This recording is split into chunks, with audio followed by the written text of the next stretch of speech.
après la présentation, nous aurons une petite session de questions-réponses qui ne seront pas enregistrées. Voilà.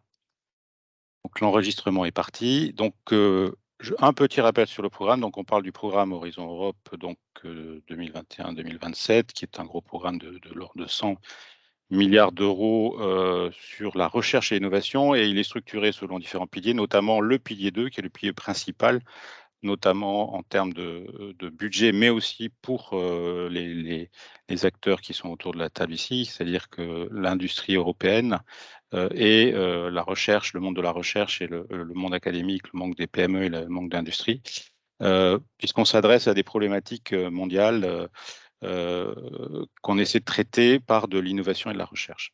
Alors, ce pilier 2, on s'intéresse, nous, au cluster 3, sécurité civile pour la société. Il est structuré, il est construit d'une manière top-down, c'est-à-dire que le programme lui-même a été conçu en partant de priorités politiques stratégiques de l'Union européenne. Donc il est important de rappeler ces quelques priorités puisqu'elles structurent le programme, et donc elles sont importantes quand on rédige une proposition de se référer à et de s'assurer qu'on est bien en ligne avec cette politique européenne, puisque c'est un programme européen. Donc on est sur des problématiques sociétales, des défis globaux. On souhaite avoir un impact réel par rapport à ces défis et ces problématiques. Alors, la spécificité du cluster 3, c'est qu'on est très proche de l'applicatif et du capacitaire. Donc, c'est un élément aussi à prendre en compte, c'est-à-dire qu'on verrait dans les différents projets, on a des objectifs et des attentes qui sont très concrètes et très opérationnelles, et il faut prendre ça en compte, notamment dans les montages des consortiums. Alors, il s'agit justement de projets collaboratifs. Donc, on y va et on répond à un sujet du programme euh, avec un groupe de partenaires, un ensemble de partenaires qui travaillent de manière collaborative, essentiellement des partenaires bien sûr qui sont complémentaires. Donc la collaboration sera transdisciplinaire, transsectorielle et transnationale, puisqu'on est sur des programmes européens. Donc vous verrez qu'il y a des contraintes sur le nombre de pays, à minima 3 pays membres ou associés. Ce sont des projets assez ambitieux, donc on est sur des programmes qui ont une dimension et qui se veulent à dimension européenne, hein, c'est l'objectif de ces programmes. Donc on parle de projets qui durent de 3 à 4 ans en moyenne. Alors il peut y avoir des projets plus petits, rarement des projets beaucoup plus gros. Et on a des budgets qui sont quand même conséquents, ce qui explique qu'on y aille en groupe, en consortium. Les projets sont eux-mêmes typés, c'est-à-dire qu'on a différentes types de projets. Je vais utiliser des anglicismes de temps en temps, donc excusez-moi. Selon la nature des attentes du projet, qui peuvent être un petit peu plus amont, et on verra avec des aspects recherche, ou un petit peu plus aval, ou beaucoup plus projet de coordination. Alors, je reviens sur les critères d'éligibilité parce que c'est très important pour ces projets. Projets collaboratifs européens, donc qui incluent à minima 3 entités légales indépendantes dans 3 États membres ou associés à Horizon Europe. Alors, les pays associés, on a mis une astérix, on a mis à côté un rappel d'un certain nombre de pays associés, mais il y a un lien, c'est surtout ça qui est important, qui est en bas de page à droite, parce que ça évolue et il y a des discussions de l'Europe avec les différents pays pour associer ou non ces différents pays. Donc, il faut suivre les pays, mais vous avez quand même une liste ici qui est assez complète, on va dire. Alors, les projets eux-mêmes sont des projets compétitifs. Donc, on rentre dans une compétition. Donc, sur chaque sujet, quand on répond à un sujet, on est en compétition avec d'autres consortia européens. Et l'évaluation est faite selon 3 critères principaux qui sont bien indiqués et qui sont d'ailleurs qui structurent la réponse, qui sont liés à la fois à la qualité scientifique, l'excellence et l'innovation, puisqu'on parle de recherche, de programme de recherche et d'innovation. comme on a dit, on est sur des thématiques sociétales et un objectif d'impact réel, parce que c'est le financement de la commission qui est important, puisqu'on a des financements qui couvrent pratiquement l'ensemble des besoins des projets. Ça peut dépendre en fonction de la nature de l'entreprise, du partenaire, qu'il soit industriel ou PME ou universitaire, mais en gros, il y a un fort financement européen sur ces projets, ou presque quasi complet. Donc, il est attendu que ces projets aient un réel impact. Donc ça, c'est quelque chose qui sera important et qui sera fortement évalué. Et bien sûr, il faut démontrer que le consortium est le meilleur pour mettre en œuvre ces activités pour avoir l'impact décrit. Voilà. Donc, c'est très important d'avoir en tête ces 3 critères pour s'assurer que, d'une part, on monte un consortium qui est excellent en termes de ce qu'il va délivrer. Donc, on a une excellence scientifique réelle, que les impacts de ce qu'on fait sont réels et on sait les décrire, hein. Et puis qu'on a construit ensemble un consortium complémentaire, cohérent, et que l'activité qu'on met en œuvre est aussi cohérente et suit toutes les règles de project management. Un petit point que je rajoute, c'est que contrairement par rapport à ceux qui étaient habitués à du H2020, du Horizon 2020, des années, donc cette année précédente, le programme Horizon Europe a essayé d'être plus efficace dans la rédaction et à limiter le nombre de pages en éliminant de la réponse un certain nombre de chapitres liés notamment à l'implémentation. Mais on a quand même une contrainte forte, c'est qu'on a que peu de pages pour décrire à la fois notre excellence, l'impact et démontrer la qualité du consortium. Donc je voulais faire ces rappels parce que c'est important, notamment pour ceux qui sont primo accédants ou qui essaient de s'améliorer. C'est des règles qui sont importantes. On a aussi rajouté ici que vous ayez une liste un peu complète. Sachez que les planches seront mises à disposition, donc elles sont très riches, mais elles vous permettront peut-être à tête reposée de creuser et d'avoir toute la matière pour vous aider à construire ces propositions. Donc, on a mis une planche spécifique sur les impacts, qui sont à la fois des impacts scientifiques, à la fois des impacts sociétaux, économiques, de gouvernance, et puis des impacts économiques, bien sûr, notamment sur les. Donc voilà, il faut que ces aspects-là soient présents dans le projet.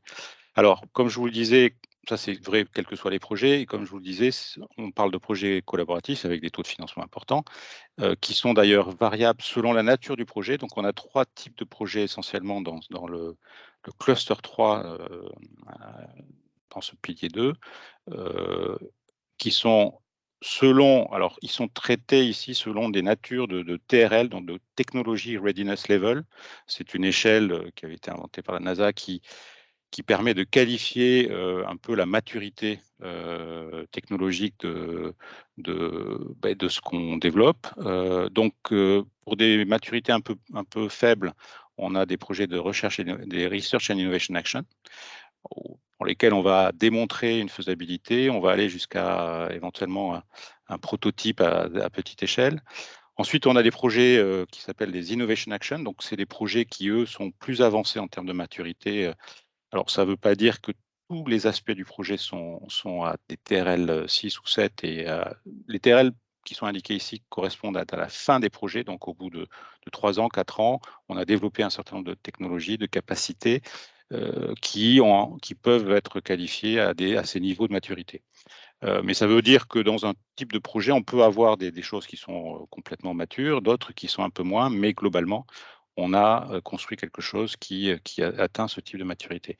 Donc sur des innovations action, on est plutôt sur des démonstrations, on est plutôt sur il y aura forcément ou très certainement des expérimentations qui seront menées pour démontrer une capacité. Et puis enfin, on a une troisième catégorie de projets collaboratifs qui sont plus petits, mais qui sont des actions de coordination et de support, qui sont des mesures d'accompagnement qui permettent de structurer le domaine, de créer des réseaux d'acteurs, et qui sont plus petits, mais qui rassemblent souvent beaucoup d'acteurs. Alors, Juste un petit rappel, hein, voilà, des TRL, ici c'est une, il y a plusieurs échelles, mais en gros il y a 9 ou 10, ça dépend des échelles, niveau de maturité, et les RIA sont un peu en amont et les IA sont un peu en aval, mais comme vous voyez avec un recouvrement, c'est-à-dire que dans une IA, dans une Innovation Action, vous pouvez avoir des tâches qui sont à des maturités relativement faibles. L'essentiel c'est que le gros de l'activité soit à des maturités relativement élevées. Alors, maintenant, comment sont structurés et sont construits ces programmes? Et on va arriver sur ensuite sur le contenu spécifique des calls, des appels. Mais il faut se rappeler que c'est un programme, un projet, une proposition de projet hérite ou vient de tout un mécanisme qui a permis de construire le contenu de ce projet, qui part du programme Horizon Europe avec son cadre législatif et ses grands domaines d'intervention, donc les règles qu'on a un peu évoquées avant, qui a été structuré à travers un plan stratégique qui a été construit sur 4 ans. D'ailleurs, le prochain 2025-2027 sera un plan sur 3 ans, mais il est en préparation pour justement aider à avoir une vision un peu plus cohérente et long terme du programme, qui lui-même est décliné à travers un programme de travail pour chaque cluster. C'est un programme qui est sur 2 ans, donc on a ici un avantage parce qu'on est au début d'un cycle de 2 ans, donc on a un programme qui est publié pour 2 ans, donc là en l'occurrence c'est 2023-2024.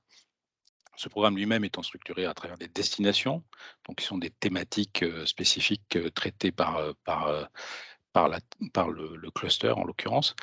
Et à l'intérieur, on peut avoir des sous-destinations ou des sous-thématiques et finalement des projets. Donc on a une hiérarchie, un héritage. Alors pour ceux qui sont un peu visuels, il y a ce petit dessin qui dit, bon, ouais, si on est sur la gauche, on a un programme avec ici 6 destinations dans notre cas, qui correspondent à une structuration au cluster 3 du programme de travail, qui lui-même fait partie du pilier 2, qui est décrit dans le plan stratégique de manière un peu plus globale, mais avec les mots-clés et les éléments à prendre en compte dans le projet. Ce qui veut dire qu'on est, je vous invite et on vous invite, on a mis un lien sur le plan stratégique, vous verrez, à lire, que ce n'est pas un gros document, mais il a tous les éléments clés qui vous permettent de vous assurer que votre projet est bien en ligne avec toute cette hiérarchie. Alors, quelles sont la grande thématique abordée par le cluster 3? L'idée de l'Europe, c'est de passer à travers ce programme de recherche d'un mode réactif par rapport à la crise et à la sécurité à un mode plus proactif.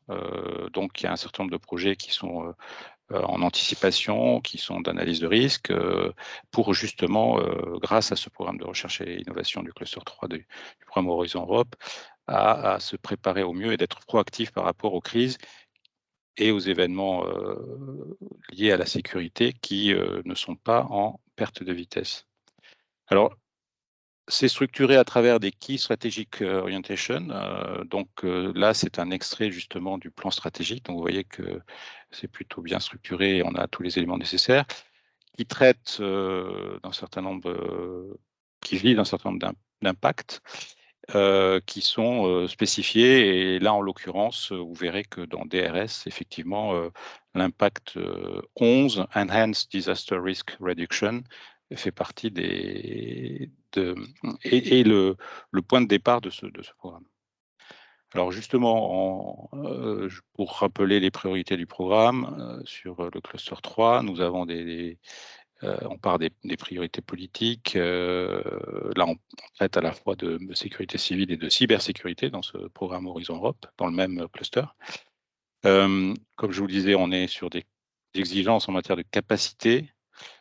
On est en Europe, donc les aspects éthiques sont au cœur des préoccupations et doivent être aussi au cœur des préoccupations des projets, des réponses.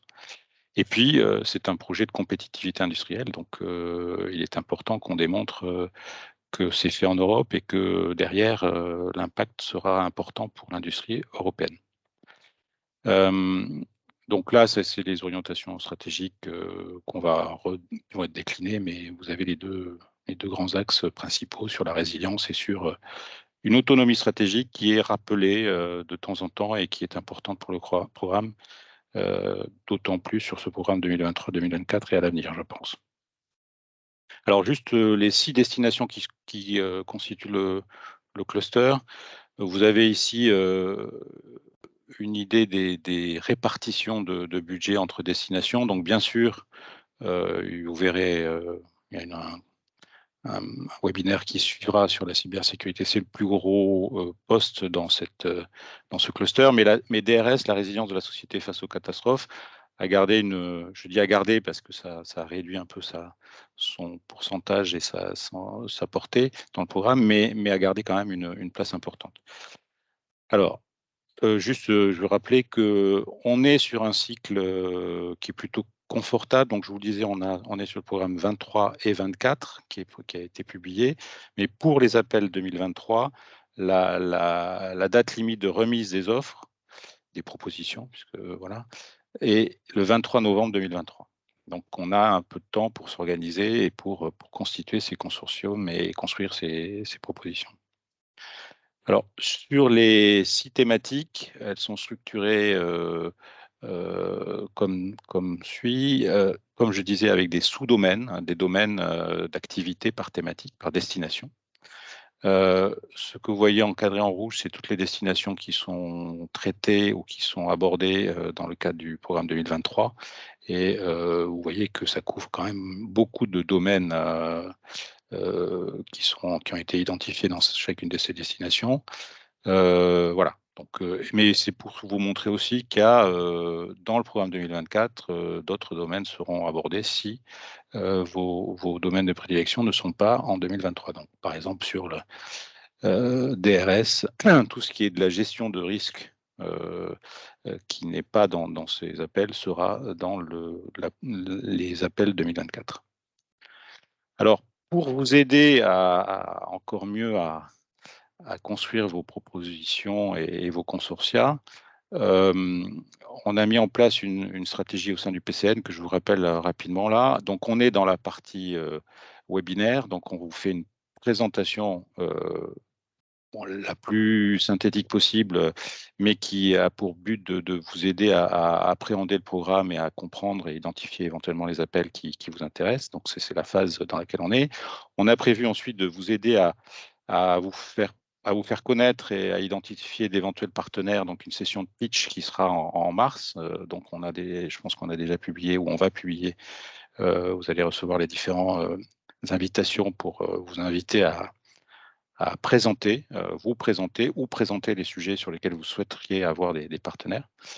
Il y aura un événement un peu plus amont, puisque c'est un événement ANR qu'on mène avec l'ANR, qui est le WISG, qui sera en mars et qui va nous permettre aussi de réseauter, de faire du réseautage aussi avec des partenaires plus académiques. Donc, c'est un des aspects qui est important dans les projets, c'est d'avoir cette excellence scientifique.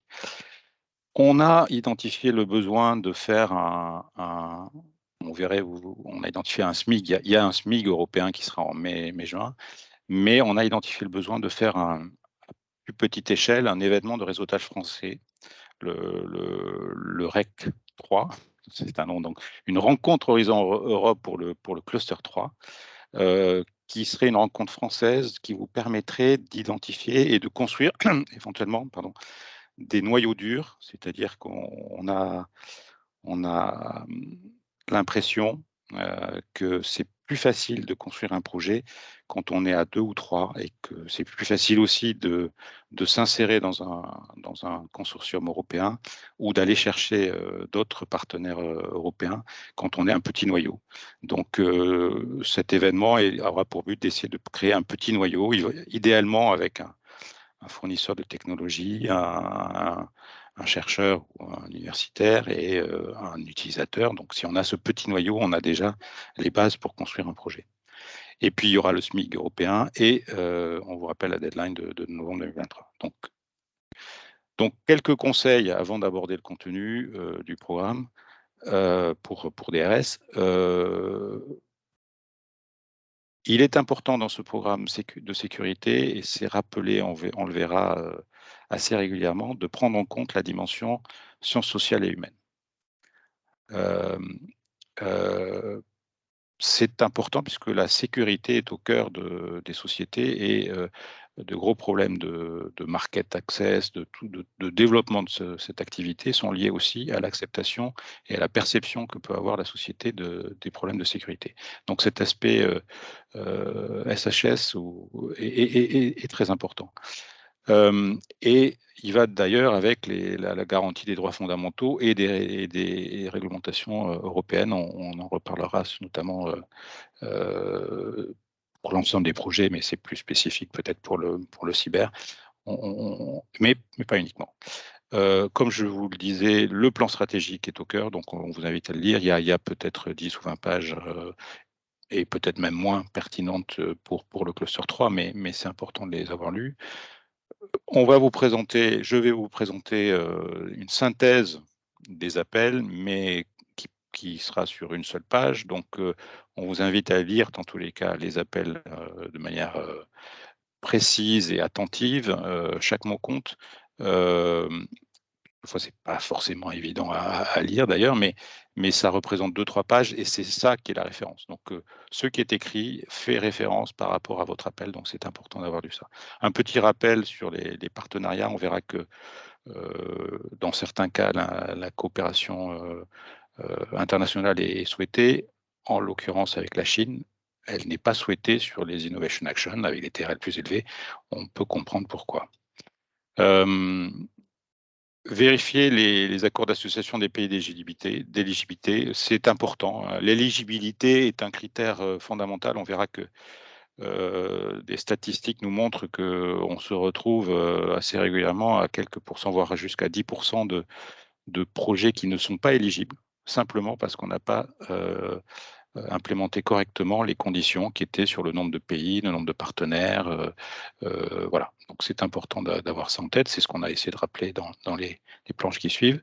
C'est un programme civil, non militaire. Il est fait référence de temps en temps au programme European Defence Funds, EDF, mais simplement pour une complémentarité et pour ne pas traiter des problèmes militaires, justement. Bon, l'utilisation, bien sûr, de tous les investissements européens, notamment pour l'observation de la Terre ou pour la navigation, que sont Copernicus et Galileo, est recommandée. Et puis, dans le programme sécurité, il y a un réseau qui s'est constitué petit à petit, qui s'appelle le CERIS, qui est une communauté, qui constitue une communauté européenne de recherche et d'innovation en sécurité, qui est bienvenu et il est important ou il peut être bienvenu de se rapprocher ou du moins d'essayer de participer ou d'avoir des membres de ce CERIS en lien avec les projets. On a rappelé ici toutes les références qui peuvent être utiles et qui sont mentionnées dans le programme, notamment EU Disaster Risk Reduction Policy, EU Climate Adaptation Strategy. Voilà. Et puis pareil, il est demandé de faire une certaine synergie avec des fonds. Donc là, on n'est plus sur une partie aval, c'est-à-dire que Horizon Europe traite, comme on l'a dit, de sujets de recherche et innovation avec un certain niveau de TRL et avec un certain niveau de maturité. Et il y a des fonds complémentaires européens, que ce soit Digital Europe Programme ou le Cohesion Policy à travers les programmes FEDER, ou le Union Civil Protection Mechanism en l'occurrence, qui vont permettre d'aller plus loin et d'aller plus vers le marché. Alors, je vous décrirai le mode d'emploi de la lecture du guide, de notre petit guide. Donc, chaque fiche, chaque programme, chaque projet, sujet de projet est décrit de cette manière-là. On a rappelé en haut les conditions du projet, donc combien de projets sont attendus, pour quel budget, quelle nature de projet il y a ou RIA ou CSA, et puis quel est le niveau de TRL attendu, s'il est explicite, à la fin du projet. De même, on a le code de l'appel et les titres, ce qui vous permet avec un lien, ce qui vous permettra d'avoir un accès direct au texte complet en anglais du call. On a rassemblé une petite synthèse de tous les expected outcomes, les résultats attendus, La plupart du temps, qui a marqué certains ou tous, parmi, on vous conseille de traiter le maximum, puisque comme on l'a dit, c'est un programme compétitif, avec quelquefois de très nombreux consortia compétition. C'est pas juste 2 ou 3, ça peut être le cas, mais ça peut être aussi 10 ou 15. Donc il faut être le meilleur. Voilà. On a rappelé sur la droite tout un ensemble d'éléments qui considère importants, qu'il ne faut pas négliger, c'est presque une pseudo petite checklist. Et puis surtout, notamment en termes de consortium, quelles sont les contraintes à bien prendre en compte quand on monte son consortium. Et enfin, le dernier bandeau, on a essayé de rassembler. Je dis essayer parce que c'est incomplet, mais c'est déjà une première étape. Ça mérite de passer du temps, donc on mettra à jour au fur et à mesure peut-être cet aspect-là. Les thématiques, les sujets dans le passé qui ont pu être traités sur la même thématique. Alors, c'est plus ou moins la même thématique, puisque on est en 2023, on a un call 2023 sur une thématique, donc elle n'a pas forcément été déjà traitée, mais elle a été en partie peut-être traitée avec des niveaux de maturité et autres. Et donc, on a essayé de rassembler dans les programmes précédents, Horizon 2020 et Horizon Europe, les sujets qui étaient similaires. Donc, rentrant dans le vif du sujet, j'étais long, mais je pense que le cadre permettait de bien voir comment maintenant interpréter tous ces programmes. Comme je vous l'ai dit, c'est le texte qui compte, mais c'est aussi l'esprit du texte qui était important.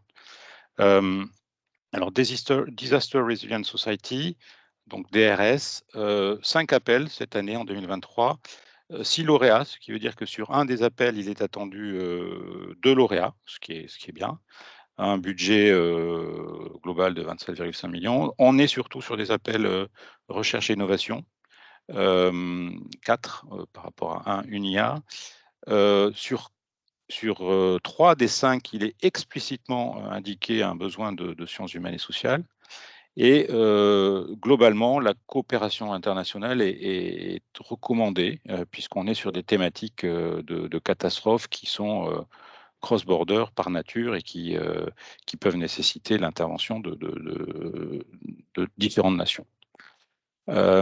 Alors, bon, juste pour rappeler, on est par rapport au plan stratégique, on traite un impact spécifique dans cette destination qui est lié à tout type de catastrophe, en fait, qu'elle soit naturelle, accidentelle ou d'origine humaine.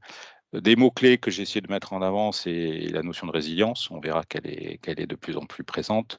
Une société résiliente, hein, puisque c'est finalement au cœur de ce projet, de cette destination, et une approche beaucoup plus systémique de collaboration, on verra, de coopération pan-européenne et entre différents services.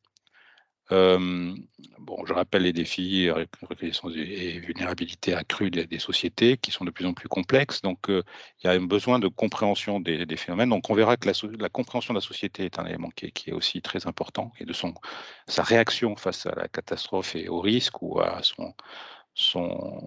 sa perception du risque et de la catastrophe. Mais on veut offrir des solutions européennes, donc avec une notion de normalisation et d'harmonisation qui est importante, et puis, comme je disais, respectueuse des droits européens et des règles, notamment en termes de confidentialité, on verra.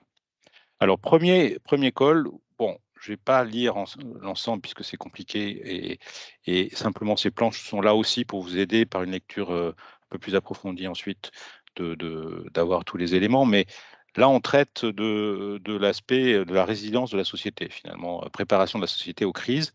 Alors, c'est très teinté, voilà, on a eu le Covid-19, c'est d'ailleurs mentionné à un moment donné, et donc, qu'est-ce qui s'est pas bien passé dans la société? Voilà. Donc, d'où le besoin qui est mentionné dans les points forts d'une inclusion des sciences humaines et sociales dans les recherches sur les catastrophes, notamment on a vu que sur la pandémie, il y avait un aspect justement lié aux sciences humaines et sociales qui était fondamental. Il y a une mauvaise compréhension, donc on verra qu'il y a une approche interdisciplinaire de la santé qui est demandée parce qu'il y a une mauvaise, a priori, il y a une difficulté de compréhension où il y a un souhait d'améliorer la compréhension des populations en santé. là en l'occurrence, hein, puisqu'on est très orienté. Vous allez le voir sur les 5 appels, 4 sont très teintés médecine, biologie, toxines, et enfin CBRN avec le B étant en priorité. Donc là, on est sur des retours d'expérience du Covid et en gros, se préparer aux prochaines crises de pandémie. Donc, il faut avoir une résilience de la société, il faut bien communiquer au niveau de les crises, il faut que la population comprenne mieux, notamment soit capable d'analyser les données scientifiques ou autres. Donc, il y a un vrai effort à faire là-dessus, il faut trouver des solutions et il faut comprendre le comportement de la société.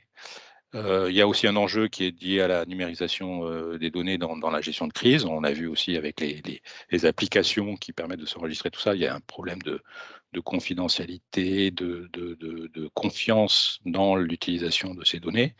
Donc il y a tous les aspects qu'on peut relier d'ailleurs à tout ce qui a pu se passer pour le Covid-19, qui sont un peu pris en compte pour essayer de voir comment on peut améliorer ça pour une meilleure préparation de la société aux crises, notamment aux crises du type pandémie, avec une généralisation à l'ensemble des crises.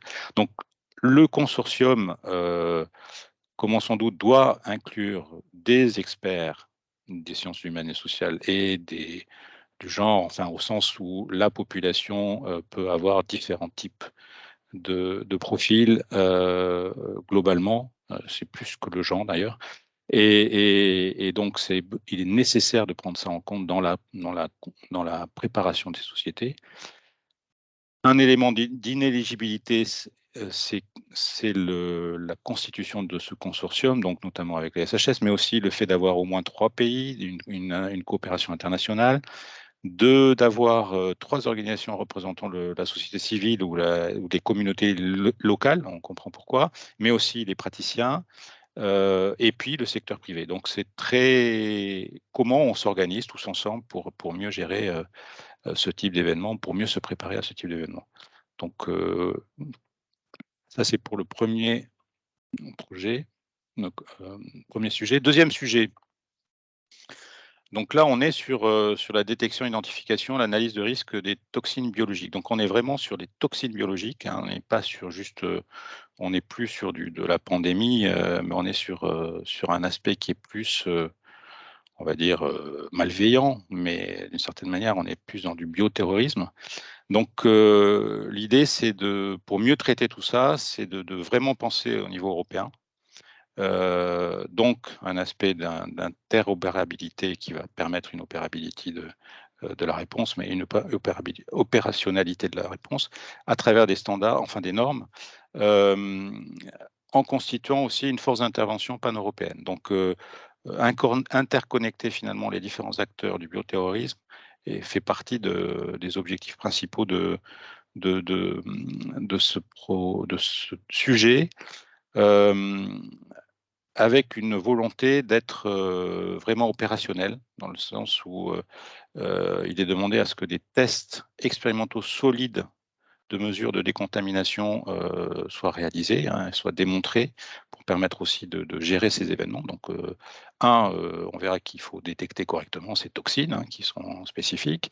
2, il faut pouvoir les détecter de manière la plus efficace possible, donc sur le terrain et rapidement et de manière très naturelle, naturelle au sens où évidente et facile à utiliser pour permettre justement que cette détection soit effective. Il faut pouvoir ensuite décontaminer, il faut pouvoir traiter ensuite des aspects médico-légaux, donc pouvoir traiter, puisqu'on parle de bioterrorisme, de la suite de l'événement. Et puis, il faut pouvoir intervenir, donc non seulement détecter, décontaminer, mais il faut intervenir. Donc il faut avoir les bonnes protections contre ces toxiques biologiques dans des zones chaudes, donc dans les zones de la crise elle-même. L'idée étant toujours dans cette idée pan-européenne d'essayer de constituer une plateforme de normalisation qui permette d'être cohérent et de bénéficier de l'ensemble des savoirs européens. Et donc, cette interdisciplinarité est aussi importante et l'exploitation des moyens européens, comme je le disais, que ce soit précédemment, je mentionnais Galiléo et Copernicus, mais là, on parle enfin des stockpiles, je n'ai pas traduit en français, mais bon, bref, vous avez compris, des capacités disponibles au niveau européen en termes de protection à intégrer dans la réflexion, euh, et surtout un aspect standardisation qui est important. En termes de consortium, on a 2 organisations nationales de standardisation qui sont demandées, puisque c'est un des aspects importants de ce projet. Troisième sujet, là on traite encore des aspects CBRN ou NRBC, nucléaire, radiologique, biologique, chimique et explosif, et on rajoute-le, qui va souvent ensemble d'ailleurs, pour disperser les aspects, les différents éléments. Alors là, on est sur justement le besoin de créer un réseautage, de former finalement les gens. Le NRBCE est un élément est quelque chose de difficile et compliqué à la fois à appréhender, à gérer et à traiter, hein, de manière globale. Donc il y a un réel besoin de formation.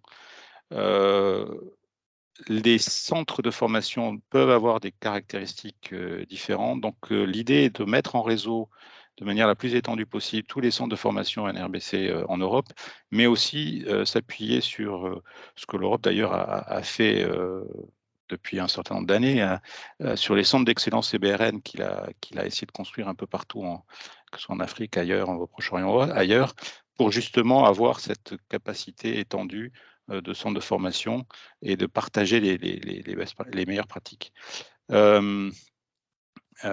Ces centres de formation sont aussi des centres d'essai, hein, de tests et validation des produits, mais pas que de produits ou de systèmes ou de technologies, et aussi de protocoles et de mise en œuvre et de méthodologie d'intervention. Donc voilà, tout ça pour essayer de construire des normes et de partager à travers ce réseau étendu des bonnes pratiques qui peuvent permettre d'élaborer les normes et des pratiques un peu partagées, on va dire. Même si ce n'est pas toujours les mêmes et ça dépend de plein de paramètres, au moins on a une compréhension des différences et puis on peut espérer construire des normes. Bien sûr, cela permettra d'identifier aussi des lacunes et donc de les traiter à travers des techniques, des méthodologies ou des protocoles nouveaux. Voilà. Alors, les points importants, c'est ce réseau. Donc, vraiment être vigilant sur le fait que, et on le verra sur le consortium, 3 centres de formation en Europe, mais aussi des centres d'excellence NRBC de pays non associés ciblés. Bon, les CBRN, Center of Excellence Network européen. Donc ça, c'est important de les avoir. Donc j'ai mis supérieur à, parce que c'est à minima 3 centres de formation en Europe, à minima 2 centres d'excellence NRBC. Bien sûr, puisque là on parle de formation, de validation de tests, il faut des acteurs de ces formations, validation et tests. Il faut des utilisateurs, il faut dans le consortium avoir une capacité à traiter et identifier les politiques. Donc, ce n'est pas forcément des politiciens, mais c'est les policies, les politiques qui permettent de gérer et éventuellement à modifier pour mieux gérer pour mieux former et mieux intervenir sur les problématiques de NRBC. Et puis, comme tout ça est aussi dans la société, on ne fait pas ça de manière complètement euh, hors sol, entre soi et entre centres de formation. Il faut des experts de SHS pour prendre en compte la dimension sociétale et humaine. Voilà. Comme je disais, il y aura besoin de... Il y a eu un passé là-dessus. Il est mentionné explicitement qu'on pourra regarder ce qui a été fait. Enfin, il sera fortement conseillé de regarder ce qui a pu être financé dans le le fonds d'innovation sur la sécurité, et puis éventuellement les programmes côté Horizon 2020. Alors là, j'avoue que même si c'est mentionné, c'est pas explicite, et en cherchant dans le programme, je n'ai trouvé qu'en 2016-2017 des choses qui permettaient de se raccrocher à ces réseaux de formation, mais ça mérite de creuser ça, et il y a certainement d'autres travaux Horizon 2020 à prendre en compte. Alors là, on parle de l'avant-dernière. Donc, je pense que je suis encore dans les temps. Je suis un peu lent, mais on va pas avoir trop de temps pour les questions. Mais j'essaie d'être le plus complet possible sur chacune de ces thématiques. Donc là, on est encore dans les problématiques finalement de NRBC, puisque c'est finalement dans les environnements à risque qu'on s'adresse ici, et on va essayer d'aider vraiment le primo-intervenant, ou les intervenants d'une manière générale. On va les aider avec les techniques modernes du moment, qui sont la robotique et tout ce qui va avec. Donc on parle explicitement de UGV, donc Unmanned Ground Vehicle, donc on est plutôt sur des véhicules, on n'est pas sur des UAV ou des UMV ou autres, voilà, on est sur des UGV, donc c'est vraiment dans l'opération directe au sol qu'on veut avoir une aide pour le primo-intervenant. Le problème, c'est que ces systèmes, on ne veut pas des robots cops ou des robots pompiers, ou voilà, on veut une adaptation réelle au primo-intervenant, des systèmes qui seraient semi-autonomes ou qui seraient autonomes, voire simplement télécommandés, permettant d'aller justement dans des environnements dangereux. L'idée, c'est vraiment de faire un primo-intervenant augmenté d'une certaine manière, donc augmenter son efficacité, notamment dans des opérations compliquées, avec la prise en compte de tout ce que cela va impliquer, notamment euh, dans l'acceptabilité de ce genre d'outils aussi. Alors, il est certainement identifié on y va, quoi qu'il arrive, on y va. Donc l'Europe a besoin d'être aussi un acteur compétitif dans ce domaine. Et donc, c'est un élément important de ce projet, montrer la compétitivité et l'état de l'art vraiment de ce qu'on est capable de faire, tout en étant utile, c'est-à-dire que vraiment, il faut mettre au cœur des organisations représentant des praticiens. Donc, c'est demandé dans le consortium. Donc, c'est d'abord, on parle de la pratique, du concret, on parle des besoins, et on essaie de voir comment des technologies robotiques ou d'aide du GV, enfin de véhicules autonomes ou semi-autonomes en support, de différents moyens automatisés, vont vraiment aider la pratique des primo-intervenants. Donc, bien sûr, ça peut s'appliquer en priorité à des sites à risque, puisque là, ça permet d'avoir aussi une activité plus pérenne et pas uniquement en situation de crise. Et puis, comme on disait, l'acceptabilité aussi, que ce soit des primo-intervenants, mais aussi de l'environnement, est nécessaire. Donc, l'expertise des sciences humaines et sociales est importante. Et là encore, il est mentionné que la coopération internationale, notamment avec des acteurs sur certaines thématiques. On peut imaginer sur le nucléaire, peut avoir des, des, des accords avec certains ou autres, et demander. Voilà. Donc là, on a un certain nombre de projets qui ne sont pas forcément dans du DRS, comme on le voit là, qui traitent de problématiques de robotique ou d'infrastructures critiques ou de border management, parce que c'est des projets dans lesquels on a eu cette problématique d'autonomie, d'intervenants augmentés à travers des outils robotiques ou automatisés. Dernier sujet en 2023, donc là on est sur un sujet qui n'est qui n'est pas uniquement NRBCE. Les autres étaient très teintés zone à risque, et on comprend pourquoi, que ce soit biologique ou autre. Là on est plutôt plus général, mais on est sur l'opération même dans les zones de crise, et en particulier le fait qu'on soit dans des situations dans lesquelles à la fois tous les aspects logistiques et les aspects, toutes nos capacités sont très difficiles à mettre en œuvre. Donc, c'est une area, donc on est plus amont, donc on est prêt à faire des choses un peu plus innovantes en utilisant des drones, là, en utilisant de l'IA, en utilisant des capteurs distribués, en utilisant des différentes technologies. Donc là, on peut être très innovant.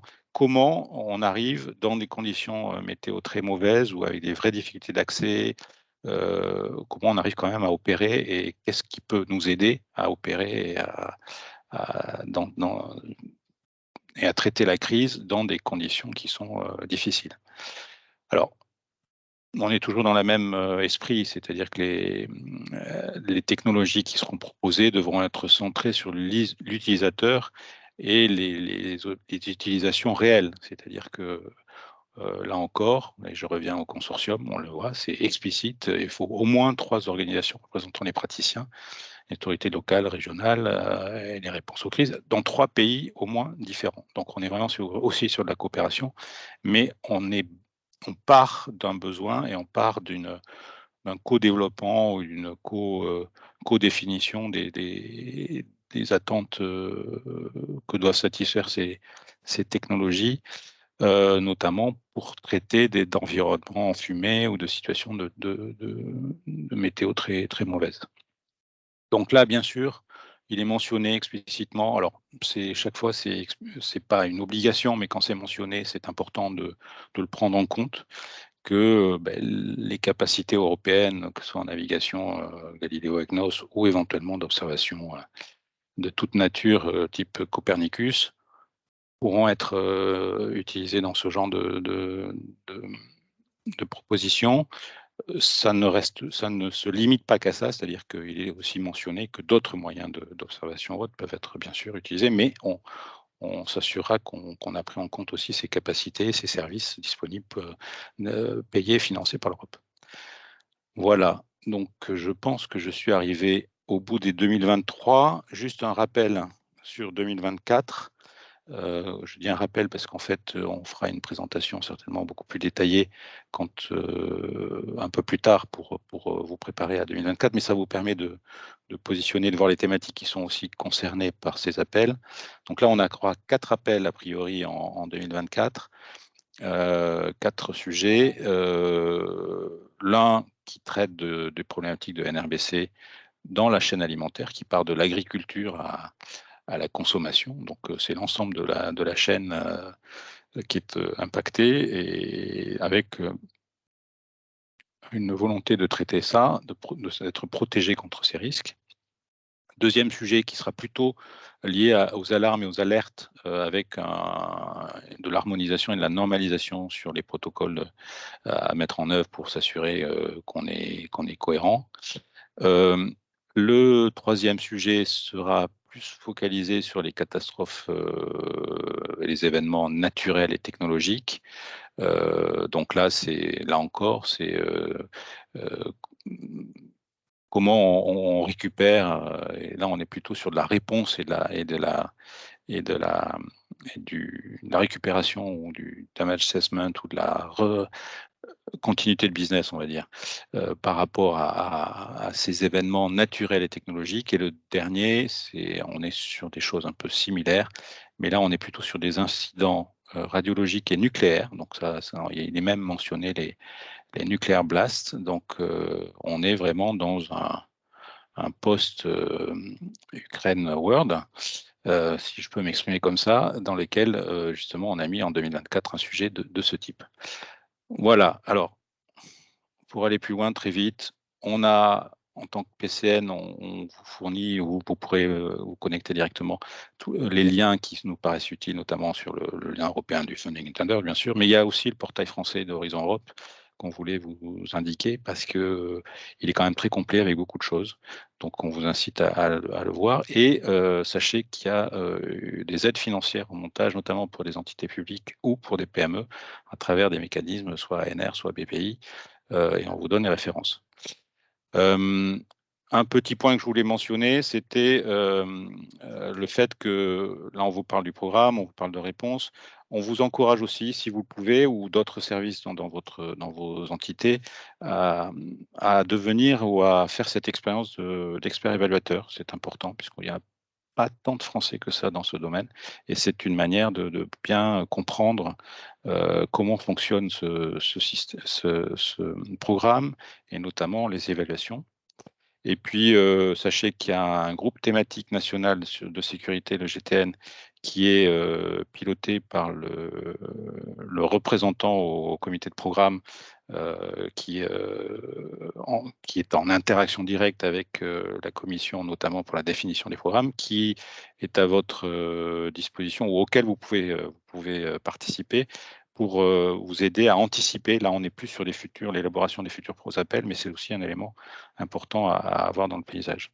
Et puis enfin, donc les PCN, sachez qu'on n'est pas que le PCN sécurité, on a tout un dispositif important, notamment sur les SHS, notamment sur le juridique et le financier, qui peut vous aider à répondre à certaines questions. Et donc, on met à disposition ce dispositif entier. Voilà, nous sommes 3. Julien Tenedos, notre coordinateur pour le cluster 3 et aussi pour le cluster 2 à l'occasion. Donc ça facilite les interactions avec les SHS. Jean-Florian Bacaroulet et moi-même en tant que membre à temps partiel de ce PCN. Voilà. Merci pour votre attention qui a été très longue. On n'a pas beaucoup de temps pour les questions, mais je pense que elles ont pu être répondues, enfin elles ont été traitées par mes collègues à travers le chat. Donc est-ce que certains Merci Frédéric. souhaitent... Voilà, je voulais dire, au cas où, si jamais tu dois assurer le deuxième webinaire, Jean-Florian et moi, on peut faire la séance de questions-réponses, hein. C'est pas un problème pour te libérer aussi, si tu le souhaites. Parfait. Aucun problème. Et Très bien. tu peux arrêter l'enregistrement si tu veux, comme ça, on pourra D'accord, publier d'accord. la vidéo. Voilà. Merci Frédéric. Et n'hésitez pas.